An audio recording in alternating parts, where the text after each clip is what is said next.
Halo Gan, ketemu lagi dengan channel Japrel Supriyadi. Jangan lupa subscribe, like, dan share ya Gan. Semoga Agan sehat, lancar rezekinya, dan selalu dalam lindungannya. Amin. Perintah Kaisar Naga. Selamat mendengarkan. Ketika mereka kembali ke Istana Setan Hitam, Yuyue sudah menunggu di aula utama. Saat dia melihat Chen Ping dan Hu Mazi kembali dengan selamat, sekilas keterkejutan melintas di matanya, tetapi kemudian dia kembali tenang. Kalian berdua benar-benar memenuhi harapan kami dan berhasil mengambil harta karun itu. Yuyue tersenyum dan berkata, hadiah apa yang kalian berdua inginkan? Chen Ping melemparkan inti sihir itu kepada Yuyue dan berkata dengan tenang, tidak perlu imbalan. Kami hanya berharap kau bisa menepati janjimu dan membantu menyelidiki kebenaran di balik pemusnahan keluarga Hu. Yuyue mengambil inti sihir itu, jejak keserakahan melintas di matanya, tetapi dia dengan cepat menyembunyikannya, jangan khawatir, aku akan melakukan apa yang aku janjikan. Namun, butuh waktu untuk menyelidiki kebenarannya, jadi sebaiknya kau tinggal di Istana Iblis terlebih dahulu dan menunggu kabar dariku. Chen Ping dan Hu Mazi saling memandang dan mengangguk. Mereka tahu bahwa meskipun Yuyue setuju untuk membantu, dia pasti tidak akan mengatakan kebenaran dengan mudah, dan mereka masih harus menunggu dengan sabar. Setelah menetap di Istana Iblis Hitam, Chen Ping mulai berkonsentrasi pada kultivasinya. Sambil memulihkan luka-lukanya, ia juga mencerna apa yang telah ia peroleh di jurang pemakaman iblis. Dia mendapat banyak manfaat dari warisan seni jimat dari leluhur Hu, dan pemahamannya tentang seni itu menjadi lebih dalam, dan kekuatannya juga meningkat secara signifikan. Hu Mazi menghabiskan sepanjang hari mempelajari buku-buku kuno klan dan token pemimpin klan, berharap menemukan lebih banyak rahasia tentang keluarga Hu. Begitu saja, mereka berdua tinggal di Istana Setan Hitam, menunggu kabar dari Yuyue. Yang tidak mereka ketahui adalah bahwa krisis yang lebih besar sedang mendekat secara diam-diam. Hari-hari di Istana Setan Hitam sangatlah damai.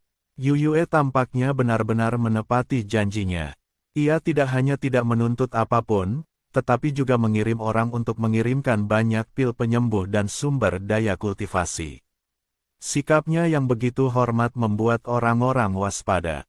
Luka-luka Chen Ping telah lama disembuhkan dengan nutrisi dari teknik jantung konsentrasi.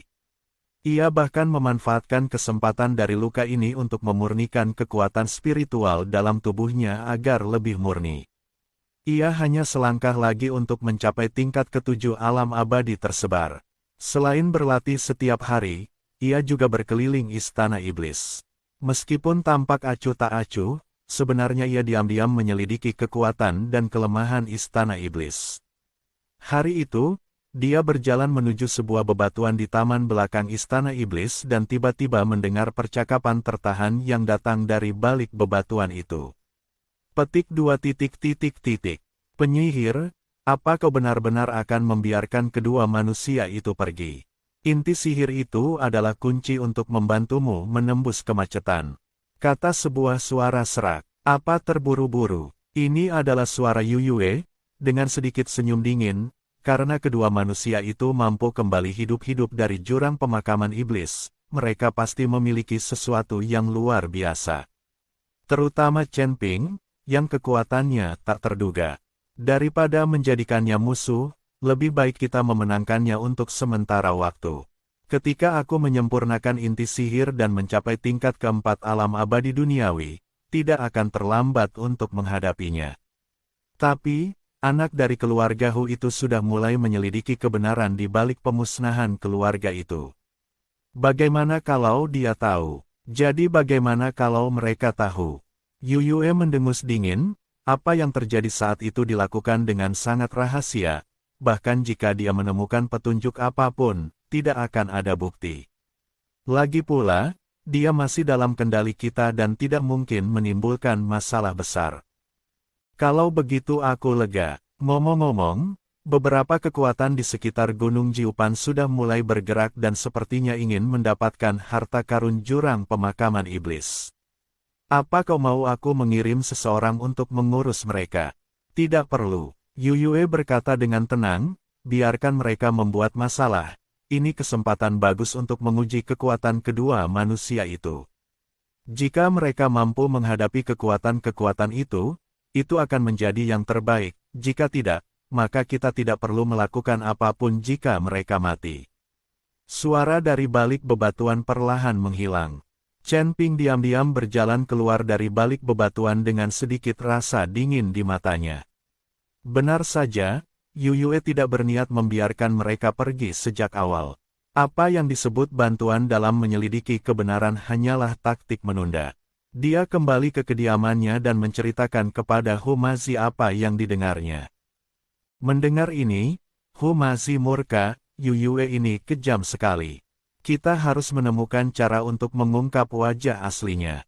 Jangan khawatir, Chen Ping memegang bahunya dan berkata, kita belum tahu detail istana iblis hitam.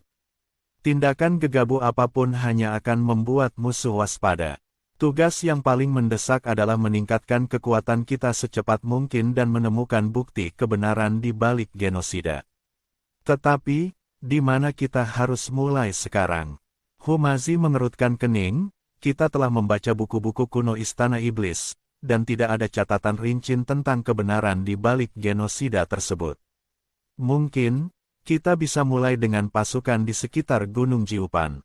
Chen Ping merenung dan berkata, Yuyue baru saja menyebutkan bahwa beberapa kekuatan di sekitar Gunung Jiupan mulai bergerak, mungkin mereka mengetahui sesuatu tentang apa yang terjadi saat itu. Selain itu, Yuyue ingin mereka menguji kita, jadi kita bisa menggunakan kesempatan ini untuk menyelidiki. Mata Humazi berbinar, ide bagus. Kita bisa berpura-pura menghadapi pasukan itu dan memanfaatkan kesempatan itu untuk mendapatkan informasi. Tanpa menunda lagi, kami akan berangkat sekarang. Chen Ping berdiri dan berkata, sebelum kita pergi, mari kita lakukan satu hal dulu. Mereka berdua diam-diam datang ke perpustakaan buku kuno Istana Iblis, tempat buku-buku kuno dan catatan Istana Iblis jahat hitam dari dinasti masa lalu disimpan. Chen Ping menggunakan kekuatan spiritualnya untuk membuka pintu perpustakaan buku kuno, dan mereka berdua dengan cepat masuk. Perpustakaan buku-buku kuno dipenuhi dengan rak-rak buku yang berisi berbagai buku dan berkas kuno. Chen Ping dan Humazi membagi pekerjaan dan bekerja sama untuk mencari dengan cermat catatan tentang pemusnahan keluarga Hu. Setelah waktu yang tidak diketahui, Humazi tiba-tiba berseru, ketemu. Ayo lihat, Chen Ping bergegas mendekat dan melihat Humazi memegang berkas menguning di tangannya, yang mencatat perang yang terjadi 2800 tahun yang lalu. Dua kubu yang berperang adalah Istana Jahat Hitam dan klan Hu. Penyebab perang itu adalah klan Hu yang mengetahui rahasia Istana Jahat Hitam yang ingin melepaskan para jenderal iblis dari jurang pemakaman iblis. Jadi begitu, Humazi melihat catatan di berkas itu, matanya dipenuhi amarah dan kesedihan, Istana Iblis Hitamlah yang menghabisi keluarga Huku. Mereka membunuh keluarga Huku untuk menutupi rahasia pembebasan Jenderal Iblis. Ekspresi Chen Ping juga berubah sangat buruk, Yuyue benar-benar berbohong kepada kita. Dia tidak hanya tahu kebenaran tentang genosida, dia bahkan mungkin terlibat dalam perang saat itu. Kita akan menyelesaikan urusan dengannya sekarang. Humazi begitu marah hingga dia hendak bergegas keluar. Chen Ping menahannya dan berkata, kita tidak punya bukti konkret saat ini. Bahkan jika kita mencarinya dan mengandalkan berkas, dia tidak akan mengakuinya. Lagi pula, ini Istana Iblis Hitam, dan orang-orangnya ada di mana-mana. Kita sama sekali bukan tandingannya. Lalu apa yang harus kita lakukan? Haruskah kita biarkan saja? Humazi berkata dengan enggan. Tentu saja tidak masuk hitungan. Tatapan Chen Ping dingin. Kita tinggalkan Istana Iblis Hitam dulu, baru cari cara balas dendam. Berkas ini buktinya, dan kita harus menjaganya dengan baik. Kedua pria itu menyimpan berkas-berkasnya, diam-diam meninggalkan perpustakaan buku kuno, dan meninggalkan Istana Setan Hitam di bawah naungan malam. Setelah meninggalkan Istana Setan Hitam, keduanya menuju ke arah timur menuju lokasi pasukan di sekitar Gunung Jiupan. Mereka tahu bahwa tantangan baru akan segera dimulai, dan kali ini, mereka tidak hanya harus menghadapi kekuatan di sekitar Gunung Jiupan, tetapi juga harus waspada terhadap kejaran Istana Kejahatan Hitam setiap saat. Sudah 3 hari sejak Chen Ping dan Hu Mazi meninggalkan Istana Iblis Hitam. Mereka menuju ke timur, menghindari beberapa gelombang patroli iblis di sepanjang jalan. Meskipun energi iblis di luar Gunung Jiupan tidak sekuat yang ada di bagian yang lebih dalam, namun tempat itu dipenuhi dengan keheningan yang mencekam, bahkan jejak burung dan binatang buas pun sangat langka. Chen Ping, hutan berkabut ada di depan. Hu Mazi menunjuk ke area di depan yang diselimuti kabut putih. Peta kulit binatang menandai area ini sebagai wilayah Desa Angin Hitam. Desa Angin Hitam adalah sebuah desa pegunungan di pinggiran Gunung Jiupan. Konon, pemilik desa tersebut adalah seorang kultivator iblis di alam abadi bumi. Ia biasanya mencari nafkah dengan merampok kultivator yang lewat dan berperilaku sangat mendominasi. Chen Ping menatap kabut tebal itu, sedikit mengernyit. Kabut ini tidak biasa, mengandung roh jahat, aku khawatir ini ilusi. Penggarap iblis paling jago dalam metode yang tidak lazim ini. Hu Mazi menggenggam erat pisau pendek di pinggangnya. Sejak mewarisi warisan leluhurnya, persepsinya terhadap energi iblis menjadi jauh lebih tajam. Haruskah kita menghindari tempat ini? Menghindarinya hanya akan menimbulkan kecurigaan. Chen Ping menggelengkan kepala dan mengeluarkan 2 pil King Shen dari bungkusnya. Minumlah ini untuk melawan erosi ilusi. Ayo kita berpura-pura menjadi biksu yang lewat dan menjelajahi detail Desa Angin Hitam dulu. Mereka berdua meminum pil pembersih roh dan berjalan memasuki hutan berkabut. Kabut menyelimutiku bagai sutra dingin, dan jarak pandang hanya kurang dari 1 meter. Bisikan-bisikan samar terdengar di telingaku, seolah-olah ada banyak pasang mata yang mengawasiku dalam kegelapan. Hu Mazi menggenggam token pemimpin klan erat-erat. Cahaya putih yang dipancarkan token tersebut mampu mengusir kabut di sekitarnya, membuatnya merasa jauh lebih tenang. Energi iblis di hutan ini sangat beragam, dengan lebih dari 1 jenis pembudidaya iblis. Sepertinya Desa Angin Hitam telah mengumpulkan banyak iblis. Indra spiritual Chen Ping menyebar dengan tenang, tetapi terganggu oleh roh jahat dalam kabut, dan hanya dapat menjelajahi area dalam radius 10 kaki. Hati-hati, ilusi di sini dapat memengaruhi kesadaran Anda, jangan tertipu. Setelah berjalan sekitar setengah jam, sebuah persimpangan jalan tiba-tiba muncul di hadapan mereka. Di persimpangan itu berdiri sebuah prasasti batu dengan 3 kata, Desa Angin Hitam, terukir di atasnya. Tulisan tangannya miring, memperlihatkan aura pembunuh. Pergilah ke arah ini. Chen Ping menunjuk ke arah jalan di sebelah kiri, di mana roh jahat lebih kuat dan sudah jelas itu adalah arah menuju desa pegunungan. Tepat saat keduanya berbelok ke kiri, suara derap kaki kuda tiba-tiba terdengar dari kabut, dan selusin pembudidaya iblis yang menunggangi serigala hitam muncul di depan mereka, menghalangi jalan mereka. Para pembudidaya setan ini semuanya berwajah garang, memegang pisau dan kapak, dengan keserakahan terpancar di mata mereka. Saya yang membangun jalan ini, saya yang menanam pohon ini, kalau kalian mau lewat sini, kalian harus keluar uang buat ongkos. Pemimpin para kultivator iblis adalah seorang pria kekar berkepala serigala. Ia memegang kapak raksasa di tangannya dan menatap tajam ke arah Chen Ping dan Hu Mazi. Hu Mazi hendak mengambil tindakan ketika dia ditahan oleh Chen Ping. Chen Ping mengeluarkan sepotong kecil batu abadi dari tangannya dan melemparkannya kepada pria berkepala serigala itu. Kami hanyalah biksu yang lewat, dan kami ingin meminjam tempatmu untuk beristirahat semalam. Hadiah kecil ini bukanlah sebuah penghormatan. Pria kekar berkepala serigala itu mengambil batu abadi itu, menimbangnya, dan menunjukkan sedikit rasa jijik di wajahnya, hanya batu abadi kecil ini. Apa kau mengusir seorang pengemis? Serahkan semua harta karun itu padamu, kalau tidak, jangan salahkan aku karena bersikap kasar. Para pembudidaya iblis di belakangnya juga mulai membuat keributan dan mengayunkan senjata mereka, dan suasana tiba-tiba menjadi tegang. Tatapan mata Chen Ping berkilat dingin, namun ia masih menahan keinginan untuk menyerang. Kami hanya kultivator biasa, kami tidak punya harta apapun, mohon bersabar. Penggarap diri sendiri. Pria kekar berkepala serigala itu mengamati kedua orang itu dari atas ke bawah. Tatapannya jatuh pada token pemimpin klan di tangan Humazi. Jejak keserakahan terpancar di matanya. Liontin giok di tangan anak itu terlihat bagus. Serahkan saja, dan kakek akan membiarkanmu pergi. Wajah Humazi menjadi gelap dan dia menggenggam token itu erat-erat. Ini adalah pusakaku. Aku tidak akan pernah menyerahkannya. Jika kamu tidak menerima roti panggangku, aku akan menghukummu. Pria berkepala serigala itu meraung dan mengayunkan kapaknya ke arah Humazi. Tangkap aku.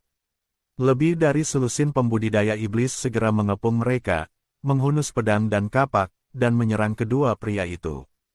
Chen Ping tidak ragu lagi. Ia mengaktifkan kekuatan spiritual di tubuhnya, dan sebuah perisai emas muda menyelimuti mereka berdua.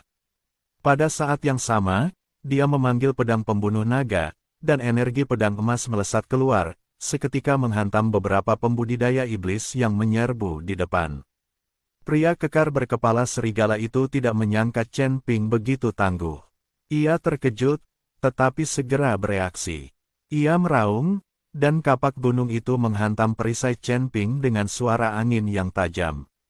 Dengan suara, klang, yang nyaring, perisai itu bergetar hebat, tetapi tetap utuh.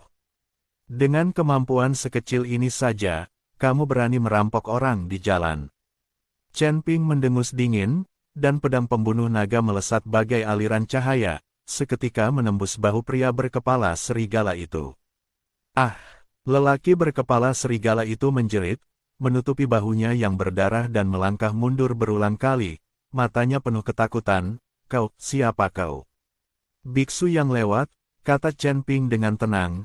Kalau kau tidak mau mati, minggirlah. Pria kekar berkepala serigala itu menatap anak buahnya yang meratap di tanah, lalu menatap pedang pembunuh naga di tangan Chen Ping yang memancarkan aura tajam. Ia tahu bahwa ia bukan tandingan mereka, jadi ia segera melarikan diri karena malu bersama anak buahnya. Para pembudidaya iblis ini terlalu rentan terhadap serangan. Humazi berkata dengan sedikit terkejut saat dia melihat punggung lelaki kekar berkepala serigala itu yang melarikan diri. Mereka hanya antek-antek. Tuan yang sebenarnya seharusnya ada di desa angin hitam. Chen Ping menyimpan pedang pembunuh naga dan berkata, ayo terus bergerak maju dan berhati-hati. Keduanya terus masuk lebih dalam ke hutan berkabut. Setelah berjalan sekitar sebatang dupa, kabut di depan mereka perlahan menipis, dan sebuah desa pegunungan yang luas muncul di hadapan mereka. Dinding desa pegunungan itu dibangun dengan batu-batu hitam besar, dengan bendera hitam di atasnya dan pola kepala serigala ganas yang dilukis di atasnya. Di pintu masuk desa berdiri dua monster beruang setinggi 3 meter, memegang palu besar dan menatap orang yang lewat dengan mata waspada. Ini adalah desa angin hitam. Chen Ping memandang monster beruang di pintu masuk desa pegunungan dan berkata, kekuatan kedua monster beruang ini tidak lemah, setara dengan kultivator kelas 2 di alam abadi bumi. Bagaimana kita bisa masuk? Tanya Humazi. Langsung masuk, kata Chen Ping, kita akan berpura-pura menjadi biksu yang datang mencari perlindungan di desa angin hitam dan memanfaatkan kesempatan ini untuk mendapatkan informasi. Ketika kedua pria itu sampai di gerbang desa, siluman beruang langsung menghentikan mereka, berhenti. Siapa kalian? Apa yang kalian lakukan di desa angin hitam? Kami biksu yang lewat dan ingin berlindung di desa angin hitam. Mohon beritahu kami, kata Chen Ping sambil mengeluarkan beberapa batu peri dari tangannya dan memasukkannya ke tangan monster beruang itu. Setan beruang menimbang batu abadi di tangannya, dan senyum puas muncul di wajahnya. Tunggu, aku akan pergi dan memberitahu kepala desa. Tak lama kemudian, monster beruang itu kembali dan berkata kepada mereka berdua, pemimpin desa mengizinkan kalian masuk. Keduanya mengikuti iblis beruang itu ke desa pegunungan. Desa itu ternyata lebih ramai dari yang mereka bayangkan. Ada banyak pembudidaya iblis di mana-mana, termasuk iblis serigala, iblis harimau, iblis ular, dan sebagainya, dalam berbagai bentuk dan memancarkan aura iblis yang kuat. Terdapat aula pertemuan besar di tengah desa. Di pintu aula berdiri dua iblis rubah yang memegang pedang panjang. Mereka berwajah cantik, tetapi tatapan mereka sangat dingin. Setan beruang membawa keduanya ke pintu balai pertemuan dan berkata, "Kepala desa ada di dalam, kalian bisa masuk sendiri." Keduanya berjalan memasuki ruang pertemuan, hanya untuk melihat seorang pria parubaya berjubah hitam duduk di tengah ruangan. Wajahnya menyeramkan dan bibirnya menyeringai. Dia adalah pemimpin desa angin hitam, iblis tua angin hitam. Di kedua sisi iblis angin hitam tua berdiri selusin pembudidaya iblis. Semuanya memiliki aura yang kuat dan jelas merupakan anggota inti desa angin hitam. "Apakah kalian para pendeta yang datang untuk mencari perlindungan padaku?" Iblis tua angin hitam menatap Chen Ping dan Hu Mazi dengan kilatan pengamatan di matanya. "Baik, kepala desa." Chen Ping berkata, "Kami mendengar bahwa desa angin hitam sangat kuat, dan kami ingin bergabung dengan pemimpin desa dan bekerja untuknya." "Oh, apa yang bisa kamu lakukan?" Setan angin hitam tua bertanya. "Kami menguasai beberapa mantra sihir dasar dan bisa bertarung untuk kepala desa," kata Chen Ping. "Hahaha," iblis angin hitam tua itu tertawa terbahak-bahak. "Kalian berdua saja, apa kalian pikir bisa bekerja untukku? Aku tidak menerima sampah di desa angin hitam. Jika kepala desa tidak mempercayainya, Anda dapat mencoba keterampilan kami," kata Chen Ping. "Baiklah, kalau begitu aku beri kau kesempatan." Iblis angin hitam berkata, "Desa angin hitamku baru-baru ini berselisih dengan lembah ular hijau di timur. Pergilah dan bunuhlah kepala lembah ular hijau untukku. Bawalah kepalanya dan aku akan menerimamu." Bersambung, nantikan kisah berikutnya.